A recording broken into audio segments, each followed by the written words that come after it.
Un cordial saludo a todos los oyentes de Radio María. Un día más, con la gracia del Señor, proseguimos el comentario del Catecismo de nuestra Madre, la Iglesia. Hoy vamos a concluir el apartado sobre el agnosticismo. Nos falta el punto 2128. Hemos dedicado también otro programa al tema del agnosticismo y varios también al tema del ateísmo. Todo ello encuadrado en la explicación del primer mandamiento: amarás a Dios sobre todas las cosas. El Catecismo va desgranando, va enumerando los distintos pecados, ¿no?, contra el primer mandamiento. Y en un momento determinado también pues va especificando o va describiendo cuál es el fenómeno del ateísmo, un pecado contra la virtud de la religión, y del agnosticismo. Recuerdo brevemente que la diferencia entre ateísmo y agnosticismo es que el primero, el ateísmo, supone una negación explícita de la existencia de Dios, mientras que el agnosticismo no hace una negación explícita de la existencia de Dios, sino que en distintos formatos, porque es cierto que el agnosticismo pues tiene distintas manifestaciones. Pues a veces lo que hace el agnosticismo, cuando es un tanto, digamos, teórico, es agnóstico, es no conocimiento, por lo tanto afirma que nada se puede decir de lo que no se conoce por los sentidos. Por lo tanto, el agnóstico en el sentido literal de la palabra sería aquel que afirma no poder conocer, por lo tanto ni afirma ni niega, ahí se queda, ¿no?, sobre Dios. Y también hay otra versión del agnosticismo que sí que afirma que existe un ser trascendente, pero que lo que niega es la posibilidad de que se revele, de que se dé a conocer, de que se descubra, de que nos hable.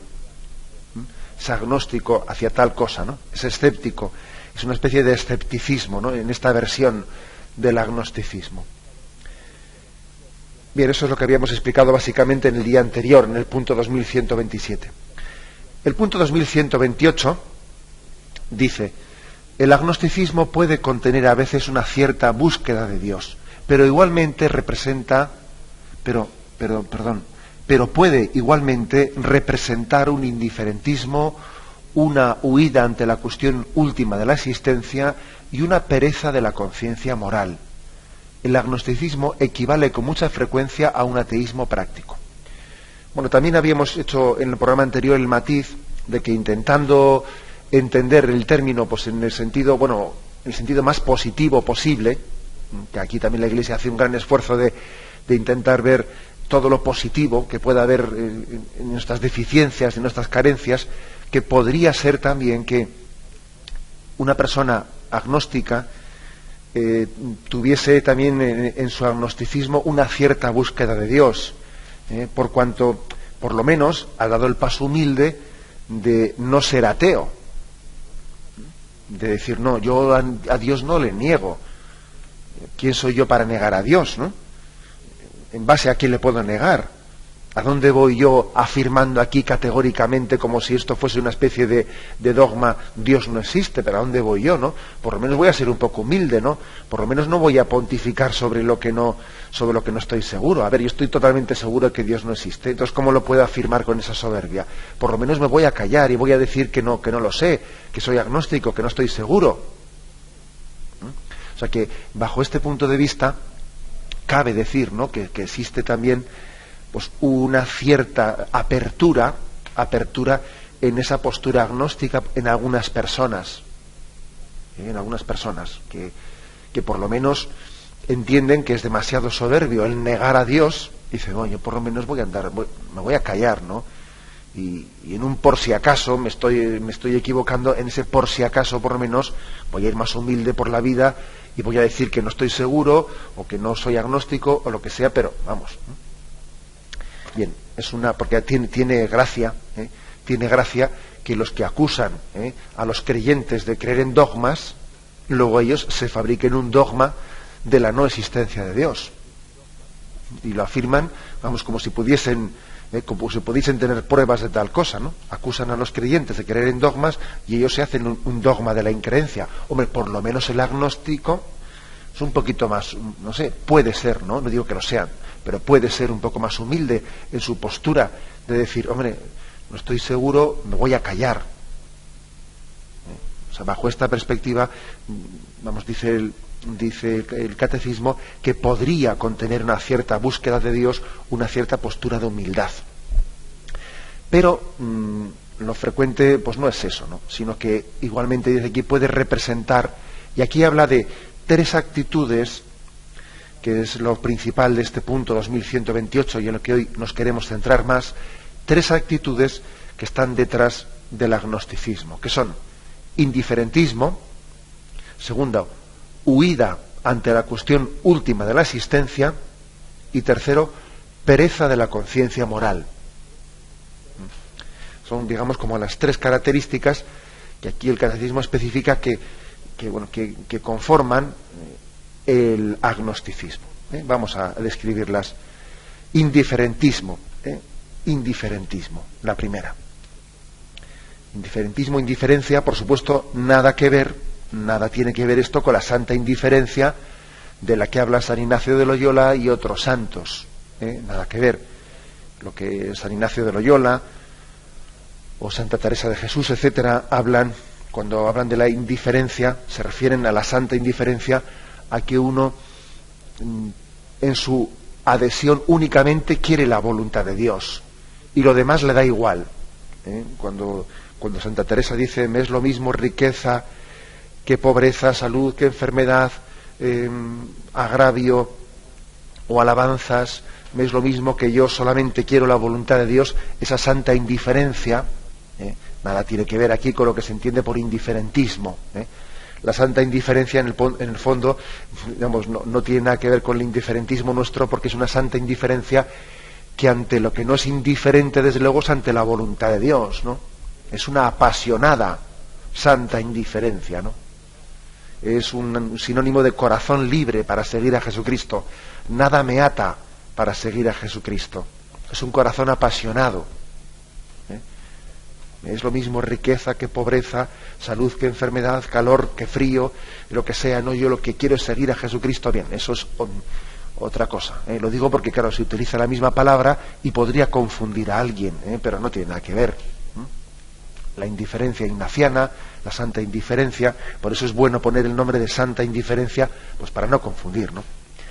Aquí hablamos de otra cosa, evidentemente, ¿no? Hablamos de otra cosa. Aquello que decía Gironella, decía él que me temo que Satanás conquiste el mundo precisamente a través de la indiferencia. Claro que la indiferencia, ¿no? El indiferentismo, pues está detrás del agnosticismo, ¿no? Un indiferentismo que básicamente pues se confunde también con el relativismo de nuestra sociedad. Algunos confunden tolerancia con relativismo, prudencia con cobardía y misericordia con debilidad. Y esto es muy frecuente en nuestra cultura. Confundir tolerancia con relativismo, prudencia con cobardía, misericordia con debilidad. Se confunde el derecho a expresar todas las opiniones con el valor de las opiniones. Y la tolerancia se entiende como una equivalencia generalizada de todas las creencias. Entonces, es lo mismo una cosa que su contraria. No, eso es un error muy grande. La tolerancia no podemos confundirla con la indiferencia. Con la indiferencia, si es lo mismo una cosa que la otra, cada uno tiene... No. Por supuesto que nosotros creemos que todo el mundo tiene derecho a expresar sus opiniones, pero eso no quiere decir que todas las opiniones valgan lo mismo, o que valga lo mismo el error que la verdad. No, eso no es cierto, eso es un error, eso es una confusión muy grande de conceptos. Existe el derecho a expresar las opiniones, pero eso no quiere decir, no se puede de ahí extraer la conclusión de que no hay una opinión mejor basada, mejor razonada que otra. O sea, que esto creo que es uno de los males que están en el fondo detrás del agnosticismo, de decir, bueno, si yo ni creo ni no creo, si me es lo mismo una cosa que la otra, ¿no? El indiferentismo, ¿no? Que creo que tiene que ser desenmascarado, porque es que además, aunque se presenta con nombre de tolerancia, luego es grandemente, ¿no?, intolerante. Es lo que Su Santidad Benedicto XVI dijo en aquella homilía dentro del cónclave, precisamente la que él salió elegido Papa, ¿no?, una homilía preparatoria del cónclave en el que él nos previno, nos llamó la atención sobre la dictadura del relativismo. La dictadura del relativismo, ¿no? Dios nos libre de la intolerancia de los apóstoles de la tolerancia.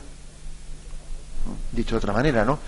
Él hablaba de la dictadura del relativismo y ciertamente, yo creo que los fanatismos que más debemos de temer son aquellos que pueden confundirse con la tolerancia.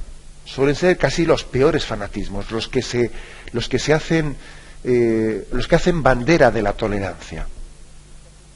Hacen bandera de la tolerancia, pero luego resulta que son verdaderamente implacables, ¿no? Implacables, negando los valores, negando la concepción del hombre, negando el derecho de la familia y muchas cosas más. Por eso creo que lo primero es desenmascarar el indiferentismo, ese indiferentismo que está encubierto también en nuestra cultura en el término tolerancia, desenmascararlo, porque está claro que hay un límite en el que la tolerancia deja de ser virtud.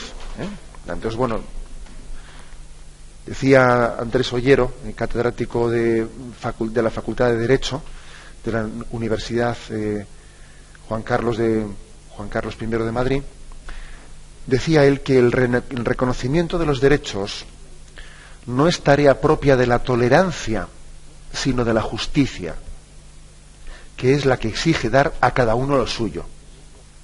La tolerancia, para entenderla bien, es fruto de la generosidad, en la medida en que anima a dar a otro más de lo que en justicia se podría exigir. Bueno, vamos a tolerar que está en un mal momento, que en el fondo, pues yo creo que aunque ha obrado mal, tenemos que perdonarle, tenemos que tolerarle. Bien, en ese sentido se debe de entender la tolerancia.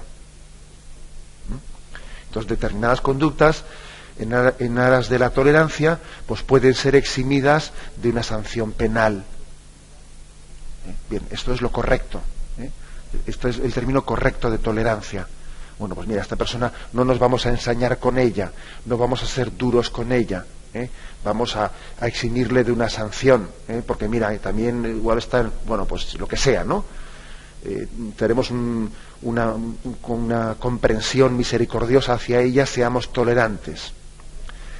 Sin embargo, que esto es lo que decía, ¿no?, pues este catedrático de Derecho, ello no implica que la tolerancia tenga que llegar a convertir en derecho. No, oiga, mire usted, una cosa es que por lo que sea no le apliquemos una sanción penal, pero no voy a confundir la tolerancia con el derecho a algo que está mal hecho. No, lo que está mal hecho uno no tiene derecho a ello. No tiene derecho a tal cosa. Eso ya es confundir la tolerancia con otra cosa. O tomar excusa de la tolerancia para ser injustos y darle derechos a lo que no tiene razón de ser, ¿no? O sea que es que hay que decir que la tolerancia, para entenderla bien, es decir, es como la misericordia hacia el que ha obrado mal, hacia el que yo entiendo que ha obrado mal. Ser tolerante es tener paciencia hacia quien ha cometido un error. La tolerancia siempre es hacia el mal, pero la tolerancia no puede ser nunca hacia el bien. Al bien no se le tolera. Al bien hay que buscarlo, hay que procurarlo, hay que protegerlo, hay que legislarlo. Claro, es que este es el gran error, ¿no? El gran error de nuestra cultura es que el término tolerancia lo hemos aplicado no de tener misericordia y paciencia con el que ha obrado mal, no, es que hemos dado otro paso y es tolerancia hacia el bien, o sea que a mí me es lo mismo bien que no bien, o sea, entonces ya resulta que la tolerancia es indiferentismo, claro, es relativismo puro. Entonces, este es uno de los grandes problemas de nuestra cultura agnóstica. que detrás de, como dice el catecismo, detrás de su agnosticismo tiene un indiferentismo. Un indiferentismo. ¿Qué es la tolerancia? No es el respeto, la paciencia con el que ha obrado mal, que no tenemos que ensañarnos con él y tenemos que tener capacidad de darle otra oportunidad. No, no. Es la tolerancia no hacia el mal, sino incluso hacia el bien. Es decir, que me es lo mismo bien que mal. Me es lo mismo bien que mal. Y en esto tenemos que distinguirlo, ¿no? Que discernirlo. Tenemos que discernirlo claramente y no caer en este gran error. No se puede entender como una indiferencia ante el bien y el mal. Bien, tenemos un momento de reflexión y continuamos enseguida. Continuamos en esta edición del Catecismo de la Iglesia Católica comentando el punto 2128. Dice que el agnosticismo puede esconder detrás de él un indiferentismo, hemos comentado en un primer lugar. En segundo lugar dice una huida ante la cuestión última de la existencia. Es decir, es ante el más allá. Ante el más allá. ¿Cuál es la cuestión última de la existencia? La cuestión última de la existencia es: yo, ¿qué pinto en esta vida? ¿De dónde vengo? ¿Y a dónde voy? Dos preguntas básicas que se han hecho todas las culturas, ¿no? Y no es casual, ¿no? No es casual que Cristóbal Colón llegase a América y allí se encontrase pues unas tribus que se habían hecho la pregunta de dónde vengo, a dónde voy. Otra cosa es que se lo hubiesen respondido mejor o peor la pregunta, ¿no? Pero la pregunta era la misma, ¿no? Que todas las culturas. Y uno va a África y se hace las mismas preguntas. O sea, el hombre es religioso por naturaleza. Es que esas preguntas es normal hacérselas. Es más, lo patológico es no hacérselas. Eso sí que es patológico. El que un hombre viva en esta vida sin hacerse esas preguntas. Vamos, es que eso es signo de que alguien vive de espaldas a la realidad. El que esas preguntas ni nos las formulemos, ¿no?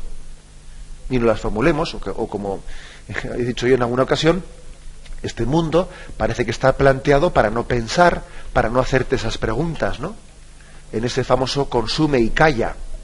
Consume y no pienses. Tú vive, vamos, sencillamente no te plantees ese tipo de cosas, no te comas el coco, no te comas la cabeza, ¿no? No deja de ser una anormalidad el tomarse normalmente los problemas anormales, ¿no?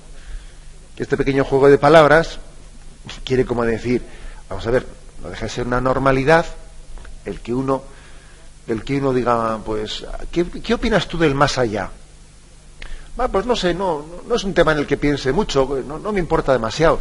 Y que responda ante esa cuestión como si le preguntasen, ¿y quién prefieres tú que gane la liga? Pues no es lo mismo y tal. Hombre, lo que es increíble es que pongamos alma, corazón y vida en el fútbol y sin embargo ante esa cuestión definitiva de la existencia digamos que, bueno, pues que no tengo partido, me es lo mismo. Hombre, hay algo patológico ahí, ¿no? Hay algo patológico, pues que en algo que es insustancial, como es el fútbol, pues estemos ahí poniendo nuestro corazón, ¿no? Y a alguno se le sube la tensión y no puede estar delante del televisor porque no sé qué, no sé cuántos, y luego resulta que ante las cuestiones definitivas de la existencia bostezamos, ¿no? Bostezamos. Eso es patológico. Eso es patológico. Eso no ha podido ocurrir sino por una especie de, yo diría, de pequeño plan establecido, ¿no? De anestesiamiento del sentido moral del hombre. Entonces, el hombre tiene una obligación de plantearse la cuestión última de la existencia, tiene una obligación moral. El hombre que no piensa en la muerte es como un industrial que no se ocupa del balance de la empresa. Pero hombre, si lo que hago yo en esta vida es para ver cuál es el balance al final de año, ¿no? Si la fábrica gana o pierde, ¿no?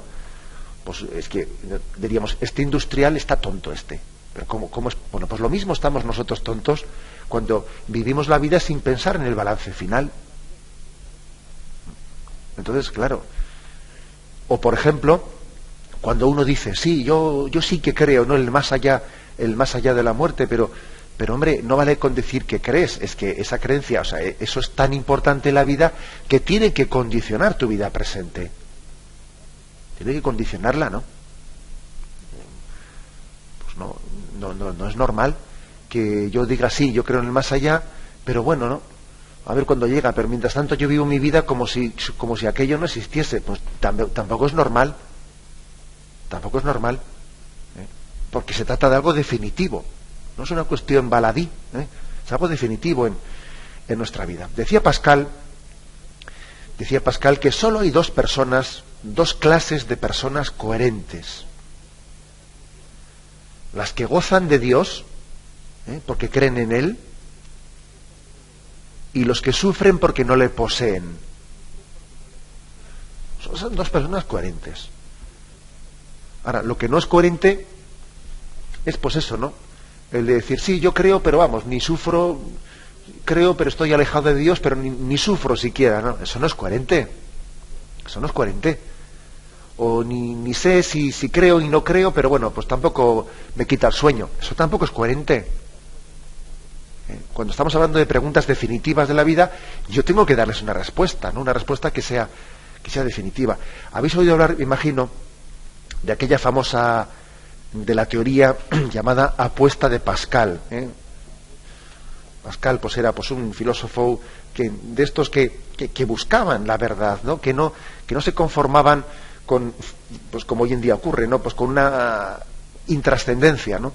Sino que se preguntaba por las preguntas últimas de la existencia. Y él hizo una famosa afirmación en una discusión que tuvo, una especie de debate sobre la existencia de Dios.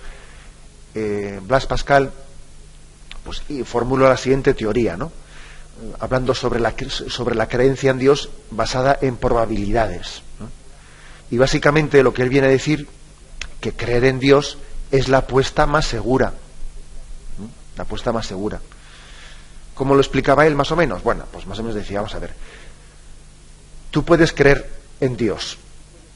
Si existe, irás al cielo.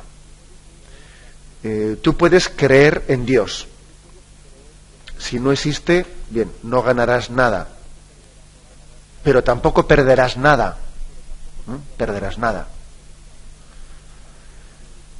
Esto es lo que... Y sin embargo, si tú no crees en Dios y le rechazas y vives como si no existiese, tú sí serás castigado, ¿no? Y por lo tanto, él dice, lo más lógico, la apuesta más segura es creer en Dios, ¿no?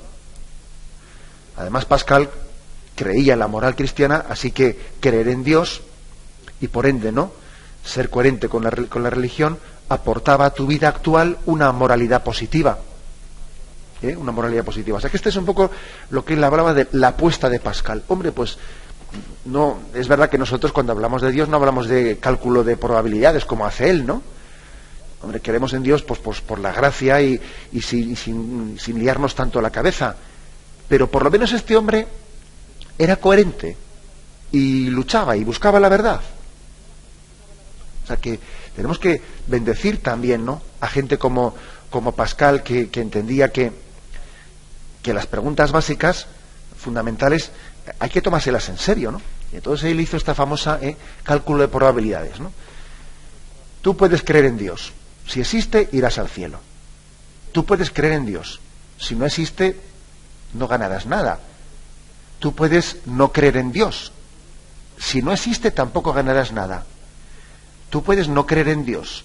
Si existe, sin embargo, tu vida está totalmente equivocada, ¿no? Dice, con lo cual, lo más coherente es, mira, tú creer en Dios, que de ello, si no existe, incluso el creer me ha ayudado a tener una vida más digna, y perder no he perdido nada. Esta es la famosa apuesta de Pascal. Bueno, por lo menos este hombre se lo tomaba en serio. Se lo tomaba en serio.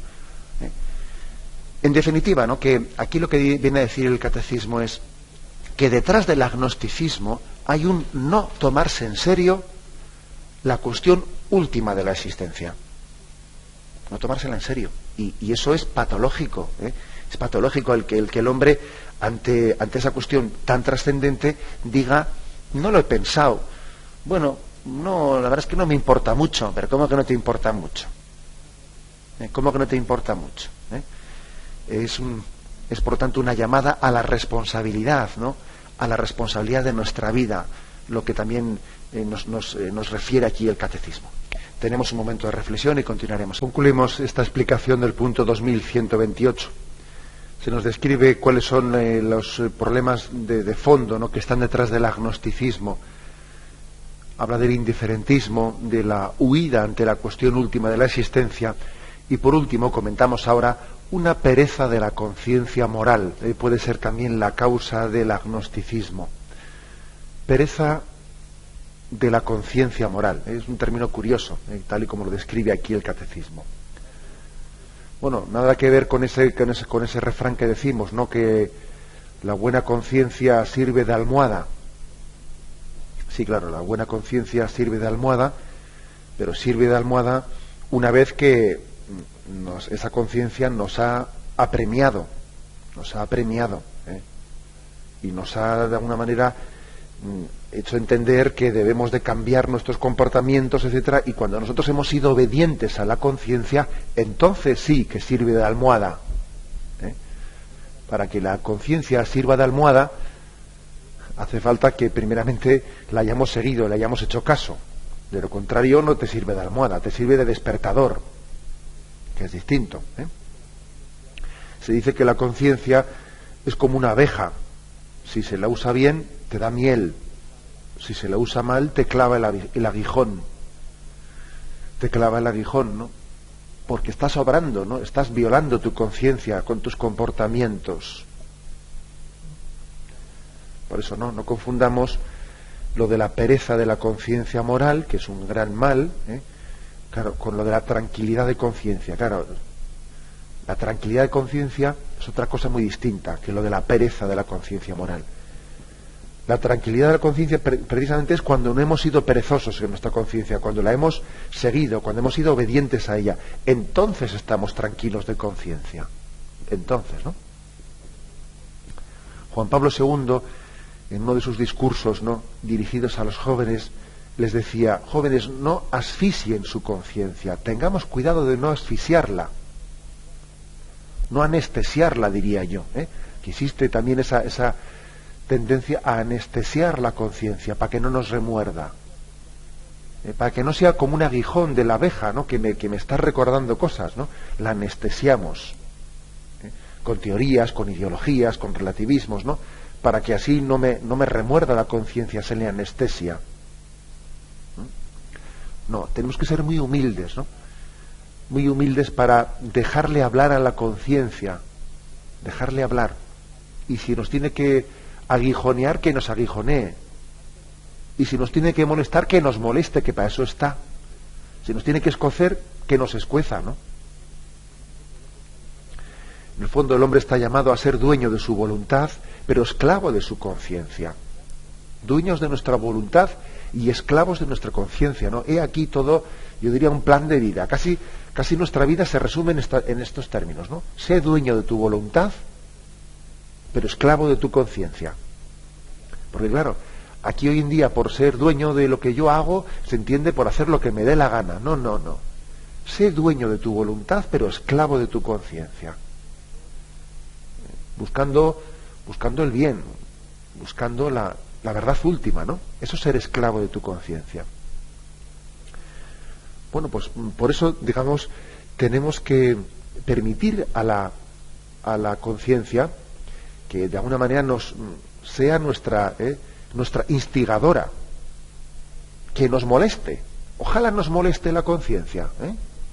Por supuesto, no estoy hablando de personas escrupulosas, etcétera, que lógicamente hay que darles otro tipo de consejo distinto, ¿no?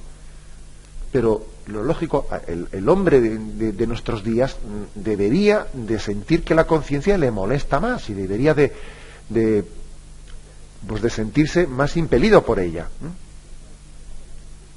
Hay que decir que el vicioso, pues el que está de alguna manera dominado por el pecado, suele estar muy agradecido a los que le adormecen la conciencia.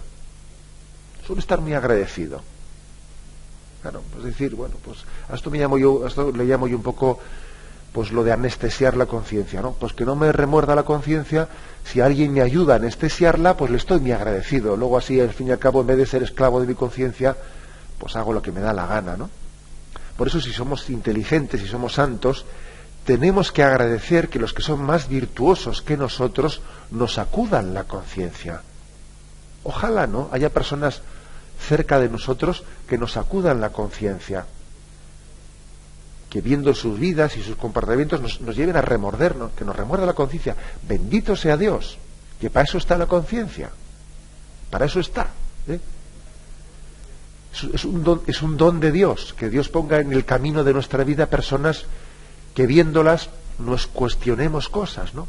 Pues fíjate cómo reza, oye, pues tú fíjate, pues anda que yo veo que me he olvidado y me he dejado y esta persona que Dios ha puesto en mi camino me está dando lecciones de cómo se reza.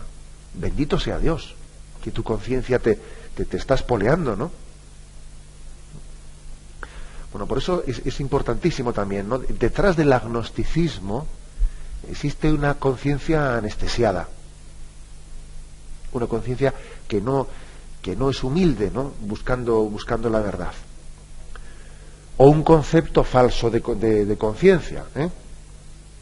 Decía el cardenal Newman que la conciencia tiene unos derechos porque tiene unos deberes, ¿eh? Uno de los problemas que tenemos hoy en día es que siempre que se habla de la palabra conciencia es para hablar de mis derechos. Allá cada uno con su conciencia. Allá cada uno con su conciencia quiere decir que yo hago lo que yo quiero. No. Si la conciencia tiene unos derechos es porque tiene unos deberes. Y no deja de ser una trampa muy gorda invocar los derechos de la conciencia para eludir la obediencia. No, es un error, ¿eh? La conciencia tiene unos derechos y unos deberes y te está de alguna manera empujando, recordando, ¿no? No puede existir, ¿no?, una oposición entre conciencia y obediencia, ¿no? Precisamente la conciencia me lleva a obedecer a la verdad, a obedecer a la voz de Dios. La conciencia es como el altavoz de Dios, ¿no?, que también me está recordando, me está recordando, como decía San Buenaventura, decía que la conciencia es como un heraldo de Dios, su mensajero, que lo que dice no lo manda por sí misma, sino que lo manda venido de Dios. Igual que un heraldo, cuando proclama el edicto del rey, lo que está haciendo es hablar, su autoridad no es la del heraldo, sino la de la voz del rey, ¿no? Y de ello se deriva el hecho de que la conciencia tiene fuerza de obligar. Claro, la conciencia tiene fuerza de obligar porque es como un mensajero de Dios, es un heraldo de Dios, ¿no? Por lo tanto, la pereza de la conciencia moral, pereza de la conciencia moral. Podemos tener pereza, por ejemplo, en no formarnos bien, el que uno diga, sí, bueno, pues debía tenerlo más claro, pero claro, es que también, ojo con la pereza de no poner todos los... Cuando uno tiene, por ejemplo, una perplejidad de conciencia y un tema no lo tiene claro, oye, tú puedes pecar de pereza por no poner todos los medios para salir de tu perplejidad, para salir de tu estado de duda. Para otras cosas bien que nos movemos. Claro, tú fíjate, para otras cosas bien que nos movemos. Yo a veces así, poco, pues medio, digamos, en broma, medio irónicamente, pues igual le he dicho, pues igual a algunos novios que hablas con ellos y ves que algunos temas no los tienen claros y le dice, oye, tú fíjate, ¿tú cuántas tiendas has recorrido hasta comprar tu traje, hasta decidirte por un traje de novia, ¿no? Pues bastantes. ¿Y has ido a otros pueblos, a otros lugares? Sí, me fui y tal, y aproveché un fin de semana que estaba aquí, y fui a tal sitio, y fui a Madrid, y vi trajes y tal. O sea que por un traje de no sé qué, hemos remuerto Roma con Santiago para... Y sin embargo, para formarte bien en tu conciencia y resolver tus dudas sobre temas tan trascendentes, ¿a cuántas personas has consultado? O sea, ¿qué lecturas buenas has tenido, ¿no?, para salir de tus dudas? Oye, es que es curioso que por comprar un traje nos demos no sé cuántas vueltas y sin embargo por temas trascendentes, ¿esto acaso no es lo que dice aquí el catecismo, una pereza de la conciencia moral? Pues claro que pecamos de pereza de conciencia moral. Y claro, fruto de esa pereza, pues claro, luego podemos caer en el agnosticismo. Ese no sé si existe, si Dios es, si no es, si funda mi vida, si no la funda. O sea, el hombre tiene una obligación moral, ¿no?, de conocer la verdad y arrodillarse ante ella una vez conocida. Hemos nacido para ello. El hombre es alguien nacido para la verdad y nacido para el amor. Con esa vocación hemos sido creados, ¿no? Luego, ojo con esa pereza de la conciencia moral. Tenemos que ser unos buscadores, ¿no? El hombre tiene que buscar. Y además, no buscar por buscar, sino buscar para llegar a encontrar, o sea, porque estamos hechos con la capacidad de encontrar. No solo con la capacidad de buscar, sino Dios nos ha dado la capacidad de concluir bien esa búsqueda. O sea, tenemos esa capacidad, sí, porque es que a Dios no le gusta jugar al escondite con nosotros. No, tenemos la capacidad de concluir bien la búsqueda, utilizando la razón, utilizando la bondad, abriéndonos a la ayuda de la revelación, por supuesto, de la revelación, ¿no?, que nos predica la Santa Madre Iglesia.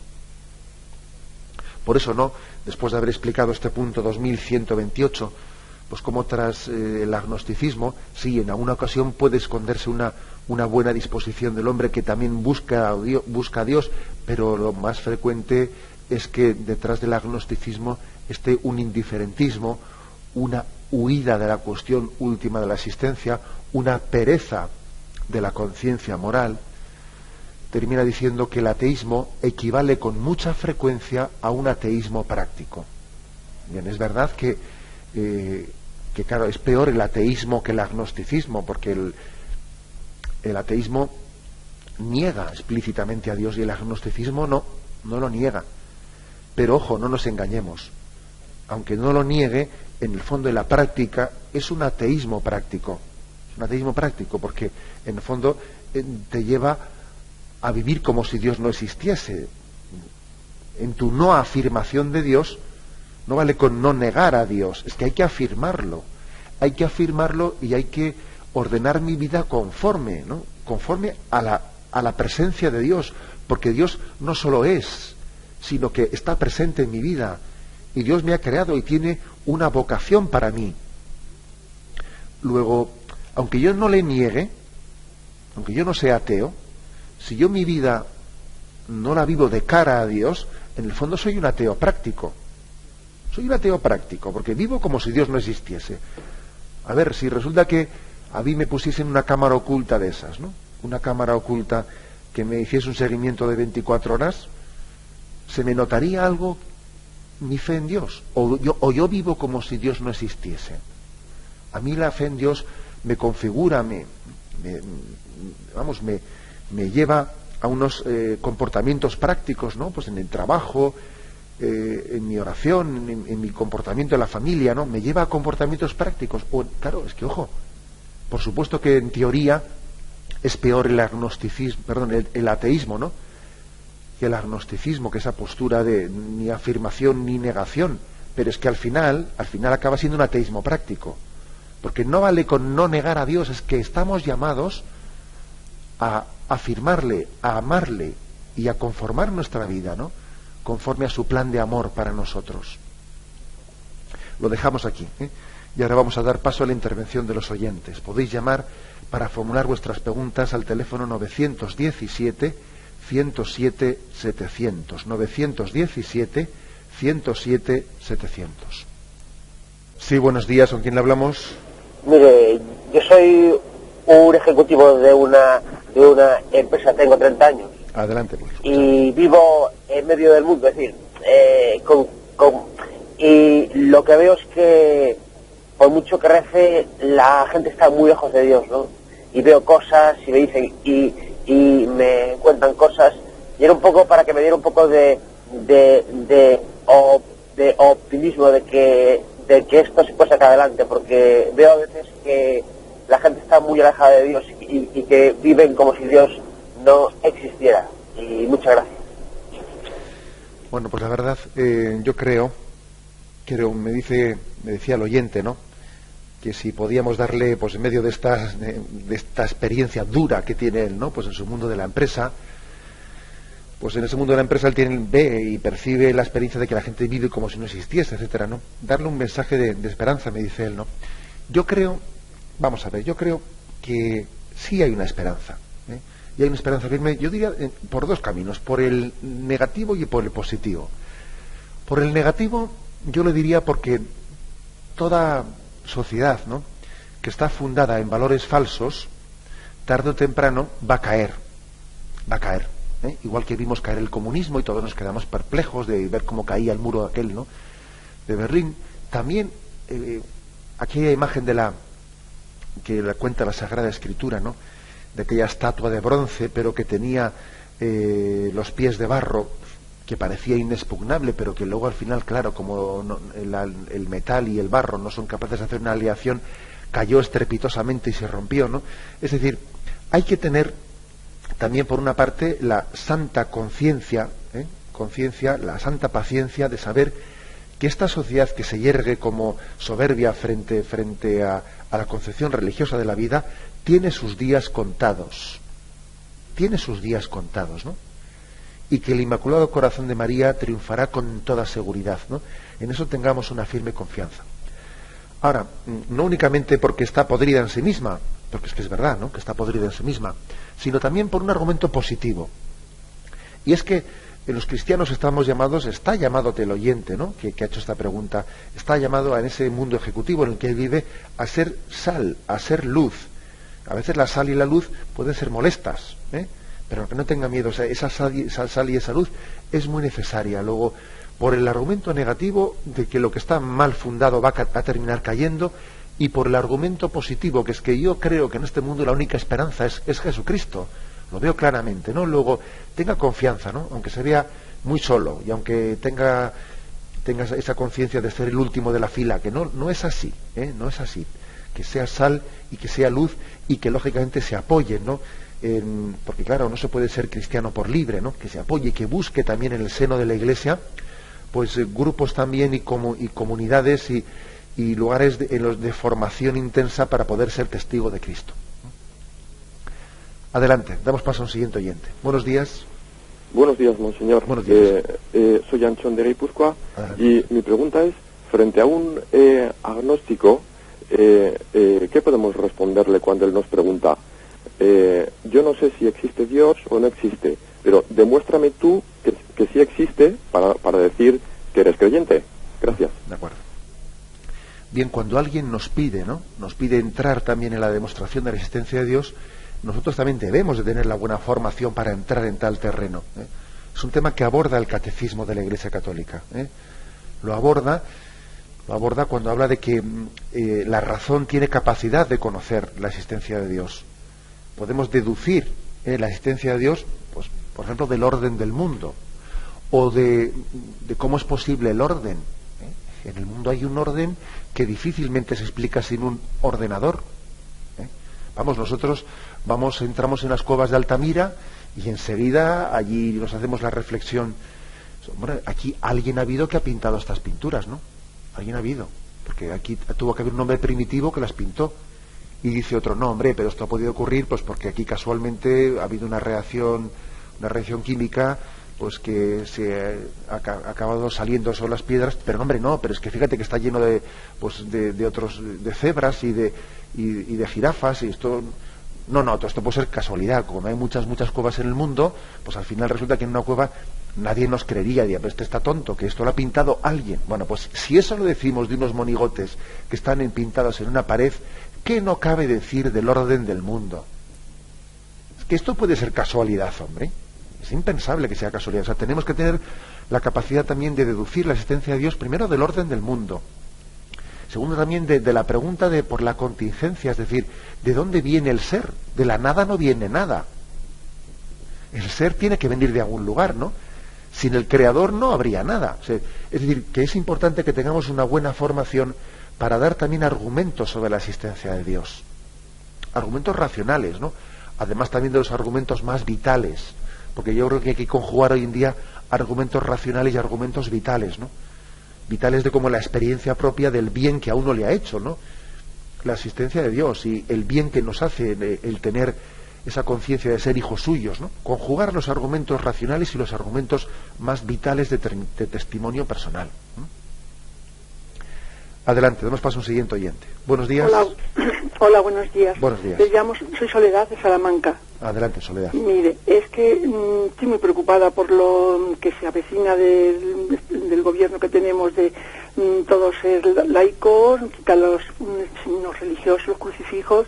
Y yo, francamente, usted como pertenece a la conferencia episcopal por ser obispo, ¿no podíamos hacer una manifestación o algo, como siempre cuando se ha pedido para la familia que se ha volcado? Porque hay muchísimos millones de españoles y católicos en el mundo entero, y yo creo que tendríamos que dar una manifestación de nuestra fe y no quedarnos en casa tranquilamente a ver qué pasa, porque lo veo muy, muy negro, señor. De acuerdo. Gracias. Gracias a usted. Bueno, pues mire, con respecto a una iniciativa concreta de ese estilo, pues lógicamente, pues sí que hay que discernirlo, etcétera, ¿no? Pero yo le diría que mientras que esos temas se disciernen, o la forma de actuar o responder se discierne, yo le diría que lo principal, mire usted, que quitan los crucifijos. Cada uno de nosotros, cada uno de los católicos, vamos a ser un crucifijo viviente en esta sociedad. Quizás estamos llamados a vivir esta época de dictadura del relativismo, o de la intolerancia de los que se llaman tolerantes. Estamos llamados a vivirla con estas respuestas personales, ¿no? Voy a ser yo un crucifijo viviente. Vamos a vivirlo así. Y luego en cada momento, pues vamos, confiemos en la Madre Iglesia, que veremos cómo vamos afrontando todos los retos que vienen, ¿no? Que ciertamente son retos preocupantes, pero con confianza, O sea, con preocupación, pero al mismo tiempo con la paz interior de quien sabe que esta Iglesia nuestra ha afrontado en su historia momentos muy gordos y muy graves. Han pasado 2000 años, aquí estamos, y muchos perseguidores de la Iglesia que pensaron que la tenían a punto de estrangular, pues están totalmente olvidados en la historia. O sea, acordaros de esa promesa de Jesús a Pedro: tú eres Pedro, sobre esta piedra edificaré mi iglesia, y el poder del infierno no la derrotará. Tened esa gran confianza, ¿no? Mientras tanto, vamos a ser todos cristóforos, vamos a ser un Cristo viviente en el entorno de esta sociedad secularizada. Adelante, brevemente damos paso a una última llamada. Buenos días. Hola, buenos días. Buenos Mire, días. llamaba para dar un pequeño testimonio muy rápido. Yo hice un cursillo de cristiandad desde noviembre y estoy muy contenta porque me parece fundamental conseguir sentir algo del Espíritu Santo para tener una fe más arraigada, y se lo recomiendo a todo el mundo. Es como decir 3 días para Dios en nuestra vida. Luego ya no te sigue nadie ni nadie te da la tabarra. Perdón. O sea que es una maravilla, porque es cierto lo que dice usted del empresario que no mira el balance. No mira el balance el empresario que sabe que está endeudado y que le va tan mal. Nos pasa a todos mucho. Dice, ¿cómo voy a mirar la vida si estoy sin rumbo y sin misión y sin objetivo? Solo esto, por favor, la gente que quiera la fe cristiana y que no la tenga muy clara todavía, que haga un cursillo, de verdad, que en 3 días no te cuentan nada del otro mundo, pero notas el Espíritu Santo. Pues sí. Bueno. Gracias por su testimonio.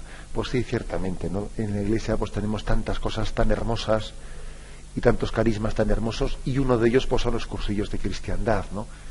Pues que yo creo que han dado tantos frutos en la Iglesia, que yo creo que es un poco una terapia de choque. Lo propio de los cursillos de cristiandad es la terapia de choque de una experiencia fuerte de encuentro con Dios en ese fin de semana, en esos 3 días, ¿no? Y bueno, pues la verdad es que hay tantas personas que han tenido su primer encuentro con Dios, ¿no? Que bueno, que se le nota también a la oyente que lo ha tenido reciente y está pues muy entusiasmada con ello, ¿no? Y tenemos también que darle gracias a Dios por los carismas en el seno de la Iglesia. Me despido con la bendición de Dios Todopoderoso, Padre, Hijo y Espíritu Santo. Alabado sea Jesucristo.